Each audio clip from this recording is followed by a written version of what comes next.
جب تمہارے پروردگار نے فرشتوں سے کہا کہ میں مٹی سے انسان بنانے والا ہوں، جب میں اس کو درست کر لوں اور اس میں اپنی روح پھونک دوں تو اس کے آگے سجدے میں گر پڑنا، سو تمام فرشتوں نے سجدہ کیا مگر ابلیس کہ وہ اکڑ بیٹھا اور کافروں میں ہو گیا۔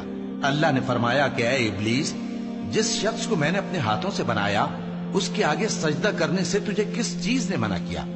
کیا تو غرور میں آ گیا یا اونچے درجے والوں میں تھا؟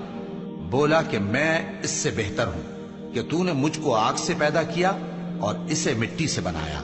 فرمایا بس یہاں سے نکل جا، تو مردود ہے اور تجھ پر قیامت کے دن تک میری لعنت پڑتی رہے گی۔ کہنے لگا کہ میرے پروردگار، اچھا تو مجھے اس روز تک کہ لوگ اٹھائے جائیں مہلت دے۔ فرمایا کہ تجھ کو مہلت دی جاتی ہے اس روز تک جس کا وقت مقرر ہے۔ کہنے لگا کہ مجھے تیری عزت کی قسم، میں ان سب کو بہکاتا رہوں گا سوائے ان کے جو تیرے چنے ہوئے بندے ہیں۔ فرمایا ٹھیک ہے، اور میں ٹھیک ہی کہتا ہوں کہ میں تجھ سے اور جو ان میں سے تیری پیروی کریں گے سب سے جہنم کو بھر دوں گا۔